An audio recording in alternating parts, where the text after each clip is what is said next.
Good morning students. आज class 6 के लिए एक्सरसाइज यानी प्रैक्टिस टाइम 12.2 स्टार्ट हो रहा है। लेकिन यह स्टार्ट होने के पहले जो आपका सिमेट्रिकल लाइन है, लाइन ऑफ सिमेट्री अलग अलग फिगर का, वो पहले हम बता दें। बोर्ड पर आपको दिखाई पड़ रहा है। इसमें सबसे पहले सिमेट्री इन ज्योमेट्रिकल फिगर, जो आपके बुक में ज्योमेट्रिकल फिगर है, ज्यामितीय चित्र है, उस चित्र को हम देखेंगे। जैसे कि प्रीवियस क्लास में आपका ये टॉपिक तो हम बता चुके थे, लेकिन फिर भी इसमें आपको बता रहे हैं आइसोसेलेस ट्रायंगल। इस आइसोसेलेस ट्रायंगल में how many line of symmetry. तो यहाँ पर आइसोसेलेस ट्रायंगल में आप देखते हैं कि ये दोनों साइड इक्वल होता है और तीसरा साइड जो डिफरेंट है। तो इसमें अगर लाइन ऑफ सिमेट्री की चर्चा करेंगे तो देखेंगे कि वन लाइन ऑफ सिमेट्री ही इसमें होगा, यानी वन लाइन ऑफ सिमेट्री से ही यह दो पार्ट में डिवाइड हो सकता है। तीसरा कोई उपाय नहीं है। अगर इसको दो पार्ट में डिवाइड किए तो एक पार्ट एक दूसरे से ढक जाएगा, इसकी फुली गारंटी है। इसलिए यह वन लाइन ऑफ सिमेट्री हुआ। दूसरा, कल के फिगर में हम आपको बताए थे कि क्वाड्रिलेटरल में एक ऐसा फिगर है, जैसे क्वाड्रिलेटरल में आप स्क्वायर की चर्चा करते हैं, रेक्टेंगल की चर्चा करते हैं, रोम्बस की चर्चा करते हैं, ट्रेपेजियम की चर्चा करते हैं, पैरेललोग्राम की चर्चा करते हैं। ये जितने भी क्वाड्रिलेटरल्स हैं, फोर साइड्स वाले हैं फिगर, इसमें एक ही फिगर है जिसका नाम है पैरेललोग्राम, समानांतर चतुर्भुज। इस पैरेललोग्राम में आप नो लाइन ऑफ सिमेट्री, किसी भी हालत में आप अगर इसको ऐसे भी डायगोनली बाइसेक्ट करते हैं तो इस एंगल पर ये एंगल नहीं मिलेगा। ये एंगल यहाँ आएगा, ये एंगल यहाँ आएगा। मतलब इसको हम न अकॉर्डिंग टू साइड के अनुसार भी इसको डिवाइड नहीं कर सकते हैं, चाहे वह लेंथ हो चाहे वह ब्रेथ हो। ब्रेथ के अनुसार भी, अकॉर्डिंग टू ब्रेथ भी अगर हम इसको टू पार्ट्स में डिवाइड करना चाहें तो नहीं हो पाएगा, एक दूसरे से नहीं ढकेगा। इसलिए यह अंततोगत्वा यह फिक्स हो गया कि पैरेललोग्राम जो होता है वो नो लाइन ऑफ सिमेट्री होता है, उसमें कोई लाइन ऑफ सिमेट्री नहीं है। अब नेक्स्ट देखते हैं रोम्बस की चर्चा। कल मैंने नाम बताया था कि क्वाड्रिलेटरल में रोम्बस भी आता है। रोम्बस में क्या होता है कि two line of symmetry, it means diagonally उसको हम बाइसेक्ट करते हैं। एक अगर डायगोनली बाइसेक्ट करते हैं, एंगल टू एंगल बाइसेक्ट करते हैं, तो टू पार्ट्स में डिवाइड करते हैं। तो इस तरह से रोम्बस एक जो क्वाड्रिलेटरल है, इसमें टू लाइन ऑफ सिमेट्री हम ड्रॉ कर सकते हैं। तो टू लाइन ऑफ सिमेट्री हुआ। तो इस तरह से स्क्वायर जो है, स्क्वायर में हम देखते हैं, स्क्वायर में according to side, according to diagonal, अगर स्क्वायर को हम बाइसेक्ट करें, क्योंकि स्क्वायर का डेफिनेशन कहता है a quadrilateral having all sides are equal and each angle 90 degree.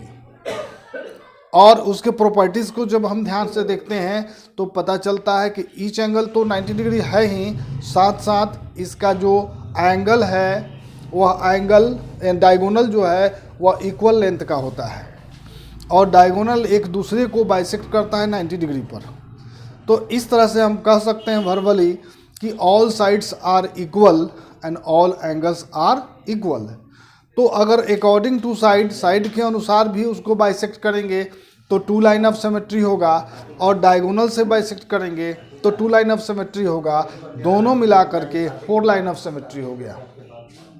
ठीक है, तो फोर लाइन ऑफ सिमेट्री यानी स्क्वायर जो है वो आपका फोर लाइन ऑफ सिमेट्री हुआ। अब आते हैं सर्किल पर। सर्किल में आप देखते हैं कि सर्किल में सेंटर एक ही है और रेडियस का जो डिस्टेंस है वह इक्वल होता है। किसी भी सर्किल को ड्रॉ करने के लिए आपको रेडियस का होना जरूरी है। अगर रेडियस नहीं है तो आप उसको ड्रॉ नहीं कर सकते। तो रेडियस क्या होता है, रेडियस जो है सेंटर से जो सर्कुलर पाथ होता है, उस सर्कुलर पाथ और रेडियस के बीच सेंटर के बीच का जो डिस्टेंस होता है वो रेडियस होता है, और वह क्या होता है, इक्वल होता है। तो इसलिए हम कह सकते हैं कि जितना भी उसमें रेडियस होगा, है ना, उस रेडियस के हिसाब से अगर हम इसको बांटना चाहें तो अनलिमिटेड यानी अनंत तक इसको बांट सकते हैं। सर्किल में जहाँ से भी अगर सेंटर होते हुए कोई भी लाइन ड्रॉ करते हैं वो तो 2 पार्ट्स में हो जाएगा। इसका मतलब क्या हुआ कि जितना हिस्सा है, जितना पार्ट है, वो सब सिमेट्रिकल होगा। तो सर्किल क्या होता है, अनलिमिटेड लाइन ऑफ सिमेट्री होगा। क्लियर। अब आते हैं इस फिगर को जानने के बाद कि इसमें लाइन ऑफ सिमेट्री कितना होता है, how many line of symmetry in this geometrical figure. तो अब हम एक्सरसाइज पर आते हैं। एक्सरसाइज में आपका 12.2 है प्रैक्टिस टाइम। इसमें 2 ही क्वेश्चन हैं। एक क्वेश्चन में आपका 9 फिगर है और 9 फिगर को ये शो करना है पॉसिबल लाइन ऑफ सिमेट्री।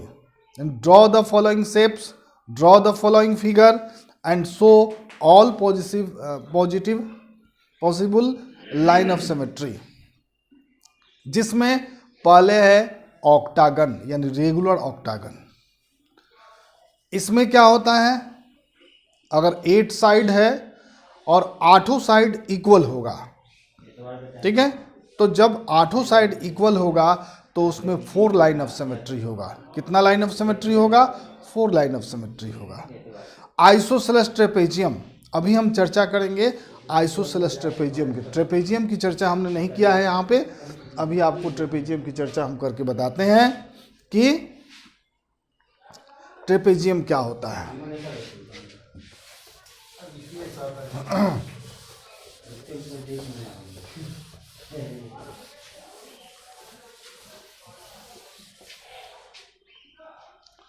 यहाँ पे आप देखेंगे एक ट्रेपेजियम है। ये ट्रेपेजियम के फिगर चूंकि क्वाड्रिलेटरल में ही आता है, इसमें भी 4 साइड होता है और ये 4 साइड जो है ये आपका ट्रेपेजियम हुआ, ठीक है, A B C D। अब एक तरफ डेफिनेशन की तरफ जाते हैं, इसके प्रॉपर्टीज की तरफ जाते हैं, तो हमें 2 चीजें दिखाई पड़ती है। एक क्वाड्रिलेटरल हैविंग, ये तो quadrilateral having opposite one opposite sides, one pair of opposite sides are parallel. अगर इस डेफिनेशन को ठीक से देखते हैं तो इसमें एक ही समानांतर पेयर होता है, इक्वल नहीं होता है, लेकिन पैरेलल लाइन जरूर होता है। लेकिन इसका जो डिफरेंट, पैरेलल लाइन के जो डिफरेंट है, ये दोनों क्या है, इक्वल है। अगर इस ट्रेपेजियम में जो अनपैरेलल साइड है, अनपैरेलल साइड अगर इक्वल हो जाता है तो उसका नाम हो जाता है isosceles trapezium. Dubey sir, isosceles trapezium में अगर नॉन पैरेलल साइड्स इक्वल होता है तब इसको कहा जाता है आइसोसेलेस ट्रेपेजियम।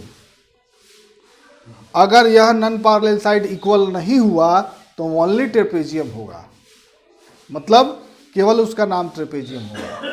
और ट्रेपेजियम के डेफिनेशन में ये बात जरूर बताई जाती है कि इसमें 1 पेयर ऑफ पैरेलल लाइन होता है, ठीक है। अब अगर सिमेट्रिकल बात करें कि सिमेट्री इन ए ज्योमेट्रिकल फिगर, और वो भी आइसोसेलेस ट्रेपेजियम है, इसका नाम हो जाएगा आइसोसेलेस ट्रेपेजियम, ठीक है। तो इस आइसोसेलेस ट्रेपेजियम में 1 लाइन ऑफ सिमेट्री होता है, 1 लाइन ऑफ सिमेट्री, यानी इसका यही एक लाइन ऑफ सिमेट्री हो सकता है, दूसरा नहीं। ना डायगोनली होगा, ना एंगल से होगा, ना ब्रेथ से होगा। जब होगा तो 1 लाइन ऑफ सिमेट्री ही होगा। तो इस फिगर में आपका ये भी पूछेगा आइसोसेलेस ट्रेपेजियम, आइसोसेलेस ट्रायंगल भी पूछेगा। आइसोसेलेस ट्रायंगल भी दिया हुआ है, इसका फिगर आपको बताया जा चुका है, स्क्वायर बताया जा चुका है, रेक्टेंगल भी बता चुके हैं, इक्विलेटरल ट्रायंगल हो चुका है। काइट का फिगर बना करके आपको बताया, वो भी क्वाड्रिलेटरल में ही आता है। काइट होता है ऐसे,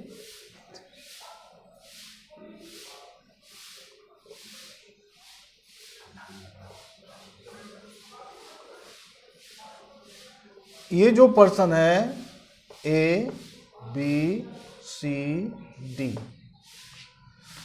इसमें नॉन पैरेलल साइड कौन है? ये दोनों नॉन पैरेलल साइड है, ये दोनों नॉन पैरेलल साइड है। तो नॉन पैरेलल साइड जो होता है दो पेयर इक्वल होता है। यहाँ पर ये ऊपर वाला एक पेयर है और नीचे वाला एक पेयर है, ये पैरेलल नहीं है ना। अगर ये पैरेलल है तो ये पैरेलल के कंडीशन में ये इक्वल नहीं होता है। क्लियर?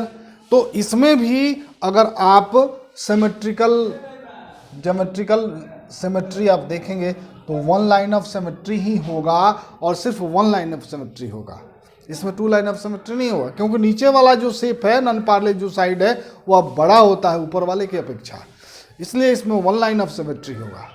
तो यहाँ पर सिमेट्री इन ज्योमेट्रिकल फिगर में जितना भी फिगर आपको संभव हो सका मैंने आपको बताया है ना। अब जैसे पेंटागन है, हेक्सागन है, रेगुलर हेक्सागन, रेगुलर पेंटागन, इसका मतलब क्या हुआ? इसका मीनिंग एक ही हुआ कि हेक्सागन जो आप फिगर 6 साइड वाला ड्रॉ करोगे उसमें रेगुलर लगा दिया गया। इसका मतलब कि जो हेक्सागन का फिगर होगा वो साइड जो होगा वह 6 साइड इक्वल लेंथ का होगा, ठीक है। रेगुलर पेंटागन में 5 साइड होगा और पांचों साइड इक्वल लेंथ का होगा, और उसके अनुसार आपको बांटना है कि इसमें सिमेट्रिकल लाइन ऑफ सिमेट्री कितना होगा। क्लियर? तो ये 12.2 में सिर्फ आपका ए नंबर में 9 गो फिगर ड्रॉ करना है और उसका सिमेट्रिकल लाइन ऑफ बताना है। क्लियर? अब बी नंबर में complete the following figures to the make them symmetry, figure draw किया गया है और आपको सिमेट्रिकल लाइन ड्रॉ करके बता देना है कि इसमें वन लाइन ऑफ सिमेट्री होगा, टू लाइन ऑफ सिमेट्री होगा, थ्री लाइन सिमेट्री होगा। Thank you. Good morning students.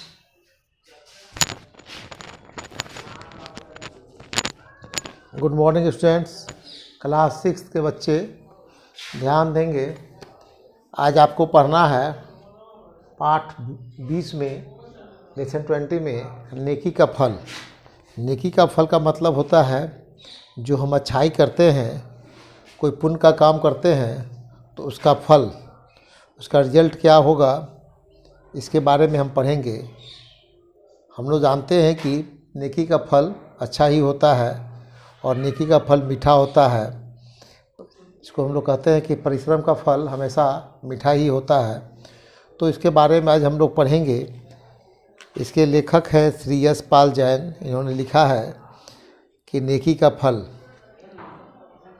तो प्रस्तुत पाठ के माध्यम से बताया गया है कि कठिन परिस्थिति में भी अपनी अच्छाइयों को ना छोड़ने वाला व्यक्ति सबकी आंखों का तारा बन जाता है। अगर परिस्थिति कितनी भी बुरा हो, कितने भी कठिनाई का भरा हो, लेकिन आदमी अगर सच्चाई का मार्ग को नहीं छोड़ता है तो ये सब कोई के आंखों का तारा, यानी कि सब कोई को अच्छा लगता है, सब कोई इसको प्यार करते हैं, सब कोई इसको चाहते हैं। तो ऐसा ही कहानी एक है नेकी का फल। टर्न टर्न टर्न फ़ोन की घंटी बजी। कारवास्की ने रिसीवर उठाया तो किसी ने पूछा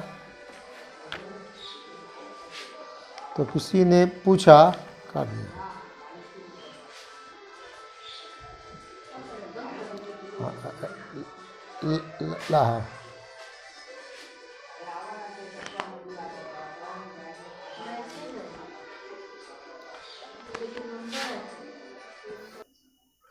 हाँ, तभी बीच में थोड़ा देर के लिए हम लोग रुक गए। उसके बाद तो फ़ोन की घंटी बजी तो मिस्टर कारवास्की हैं जी, मैं बोल रहा हूँ, आप कौन? कारवास्की ने आश्चर्य से पूछा। फ़ोन करने वालों की आवाज़ एकदम अजनबी थी। मैं मिसेज क्लास हूँ। देखिए, मैं आपके लिए कुछ तोहफे भेज रही हूँ, इन्हें अस्वीकार ना कीजिएगा, किसी महिला ने अनुरोधपूर्वक कहा। फ़ोन आया तो मिस्टर कारवास्की जी बोले। वहाँ से ऊपर से उधर से आवाज़ आया, मैं मिसेज क्लास बोल रही हूँ, मैं एक तोहफा भेज रही हूँ, फहार, जो आप इसको अस्वीकार नहीं करेंगे, आप इसको ले लेंगे। उस औरत ने अनुरोध किया। कारवास्की आगे कुछ पूछताछ करता कि फ़ोन बंद हो गया। रिसीवर रखकर उसने आवाज़ को पहचानने की कोशिश की, बार बार सिर खुजाया, सोचा, पर कुछ समझ में नहीं आया। वह बुदबुदाया, जरूर किसी ने उसके साथ बड़े दिन के अवसर पर मजाक किया है। वह कुछ देर इसी बारे में सोचता रहा, फिर अपने काम में लग गया। बात उसके मन से निकल गई। कुछ देर बाद वह देखता क्या है कि एक बड़ा सा सुंदर हरा भरा क्रिसमस ट्री और $300 लेके एक महिला आई। वो हंसकर बोली, मेरा नाम लिल मिलर है, आप बुरा ना माने, मिसेज क्लास के नाम से मैंने ही आपको फ़ोन किया था। मैं स्कारबरो में रहती हूँ। कारवास्की ने आंगतुका की ओर देखा। वह उससे पहले कभी नहीं मिला था। मिलने का सवाल ही नहीं था। वह टोरंटो में रहता था और लिल मिलर स्कारबरो में। वह 39 वर्ष का युवा था और लिल मिलर 70 वर्ष से अधिक आयु की दिखती थी। बातचीत से पता चला कि मिलर बड़े दिन के अवसर पर प्रतिवर्ष एक ईमानदार, त्यागी और सेवाभावी व्यक्ति को चुनकर तोहफे दिया करती है। वह ऐसे व्यक्ति को तोहफा देती थी जो ईमानदार हो, त्यागी हो, समाज सेवी हो। उसको हर साल किसी न किसी को वो तोहफा जरूर देती थी। आंगतुका के चेहरे पर बड़ी शालीनता थी, आंखों में भोलापन था और आवाज़ में माधुर्य थी। कुछ क्षण दोनों में से कोई नहीं बोला, बस जब तक एक दूसरे की ओर नज़र उठाते, तुरंत नीची कर लेते। अंततः मिलर ने मुंह खोला, भैया कारवास्की, मेरे माता पिता पैसे वाले नहीं थे, लेकिन उनका दिल बहुत बड़ा था।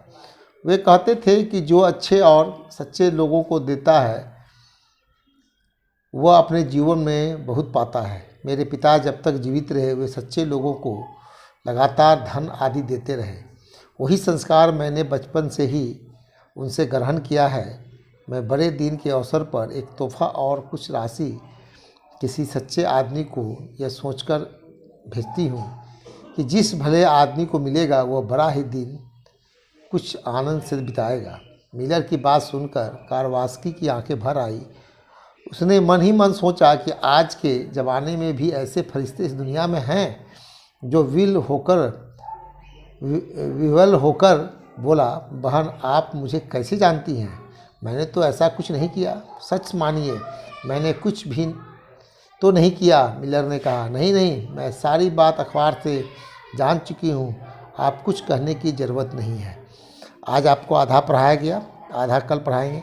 तो ये जो उसको पुरस्कार देने आई लेडीज, वो उसके बारे में अखबारों में बहुत चर्चे होती थी कि उन्होंने समाज के लिए किया है, देश के लिए किया है। तो एक समाज सेवी के रूप में काम करते थे, जिसको वह हर साल पुरस्कार दिया करती थी, उपहार दिया करती थी। इस बार उसने कारवास्की को दिया। तो आगे फिर इसका कहानी का आधा भाग कल पढ़ेंगे हम लोग। आज इतना ही। Good morning students, class 6। तो 2 बार फेल होने के बाद लेनी जो था वो 3rd अटेम्प्ट की प्रयास कर रहा है और आज वहीं से मुझे पढ़ाना था, कल मैंने बोला था। तो आज फाइनल है, आज पूरा पढ़ लेते हैं।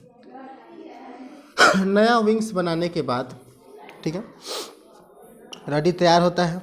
Ready help him strap on the wings. पट्टा लगाने में रडी जो है बोलता है लेने की, आओ मुझे हेल्प करो, मुझे शरीर में बांधने में इसकी मदद करो। रडी उसमें उसकी मदद करने के लिए तैयार हो जाता है। दे फिट, पूर्ण रूप से फिट हो जाता है। अब इस बार कुछ लेनी ने थोड़ा सा अलग किया हुआ है। There was a handle under each wing. out near the tip for Lenny to use to move the wings up and down. इस बार पंखों में उसने हैंडल लगा दिए हैं जिससे कि वो इधर चाहे उधर मूव करा सके, up and down, and a belt that went around his waist, और एक बेल्ट अपने कमर में बांध लेता है, so that they would not fall off, इसलिए बांधता है कि वो खुद भी ना गिरे. Here we go, yelled Lenny as he backed up and began running towards the crest of the hills. उसके बाद तैयार होने के बाद लेनी जो है वह क्रेस्ट पे यानी कि पहाड़ के चोटी पर जाने के लिए तैयार हो जाता है और चलने लगता है.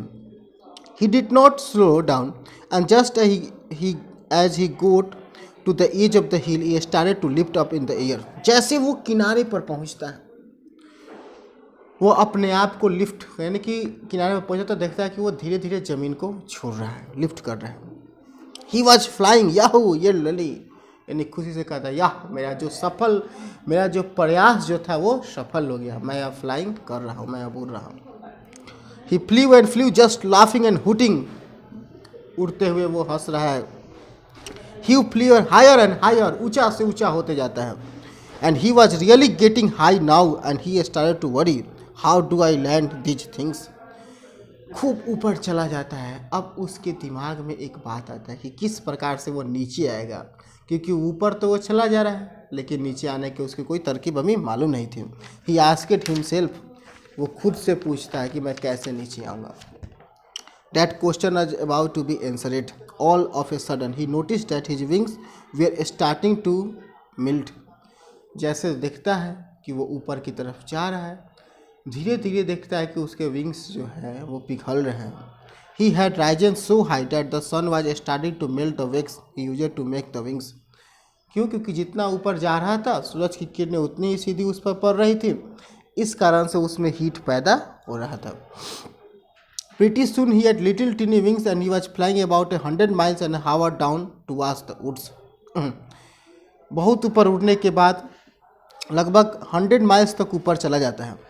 Boy this is going to hurt again, said Lenny to himself, और फिर से वो गिर जाता है. He crashed into the trees, और ट्री पर उसका क्रैश होता है plane. Rudy ran up, are you all right, she asked. Rudy तेजी से दौड़ते हुए जाता है और पूछता है कि क्या तुम तैयार हो. Yeah I think so but I am definitely going to quit try to fly. हाँ, मैं अभी सही हूँ, लेकिन जो मैंने उड़ने का प्रयास किया, जो मैंने कोशिश की वो मेरी सफल रही, यानी कि मेरी जो परियोजनाएं जो थी वो मेरी सफल रही.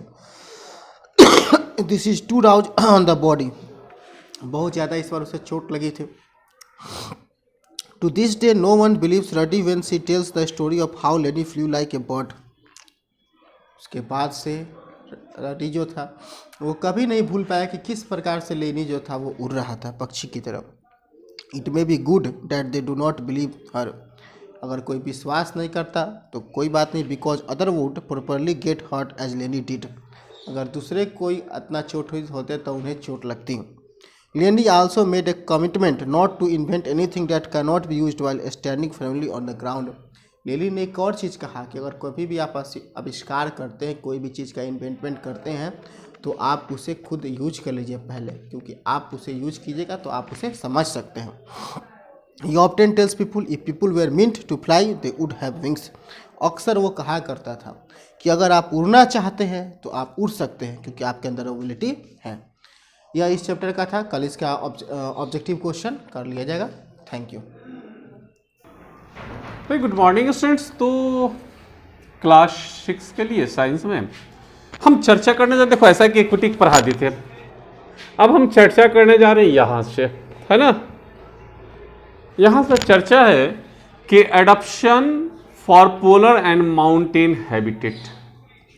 This habitat are cold. ये हैबिटेट कैसा होता है? कोल्ड होता है. The polar region are covered with snow. They may also be snowfall in mountain region during the winter. ठीक है. अब प्लांट लाइफ, पोलर रीजन में प्लांट कैसे होते हैं? The tree grow on mountain are cone shape with sloping branches. इस यहाँ जो पेड़ होते हैं माउंटेन में कोन शेप के होते हैं, नुकीले होते हैं, और इसकी स्लोपिंग जो होती है ब्रांच होती है. Many of them such as a pine have sharp and needle like leaf. इसमें पानी, इसके जो पत्तियां होती है वो नुकीली होती है नीडल की तरह। This feature help the snow to slide off easily. इससे क्या होता है, स्नो स्लाइडली नीचे गिर जाता है। If the did not happen, अगर ऐसा ना हुआ, the branches will break because the weight of the snow on them. तो अगर ऐसा नहीं, बर्फ नहीं गिरता है, बर्फ नहीं गिरेगा तो क्या होगा, उसके डालियों पर इतना बर्फ जमा हो जाएगा कि वो गिर जाएगा, टूट जाएगी डालियां। Animal like polar bear living in the polar very cold polar region have the thick fur of their bodies to protect them from cold. Penguin save a layer of oily waterproof feather and thick layer of fat under the skin that regulate their body temperature। Penguin के body में एक layer होती है, oily layer होती है, waterproof का काम करता है, पानी को अंदर आने नहीं देता है और उसकी बॉडी को वार्म रखता है, गर्म रखता है। Penguin have the habit of the staying together in group to keep themselves warm. Animal living on the mountain habitat also have thick skin or fur to protect themselves from cold। yak and snow leopard example क्या है, याक और snow, ये mountain habitats हैं, इसके फर होते हैं और ये क्या होते हैं, इसको प्रोटेक्ट करते हैं।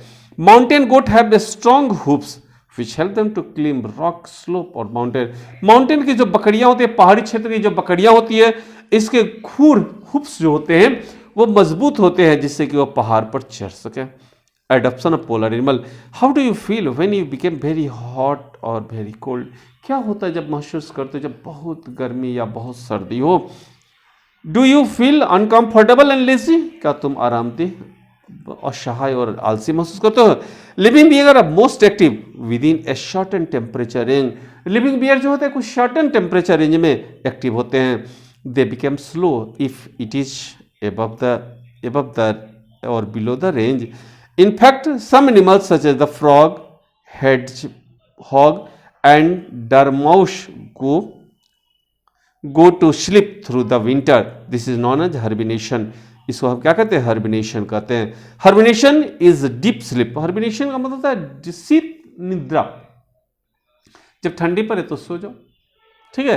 तो hibernation is deep sleep that help animal to save energy and survive the winter without eating much. Hibernation से वो बॉडी में एनर्जी तो रहती है और बहुत कम एनर्जी का खर्च होता है और ये कम खाने पर भी रह सकता है। They utilize the fat stored in their body। Some activity of plants such as the loss of water and rate of photosynthesis also get reduced in winter।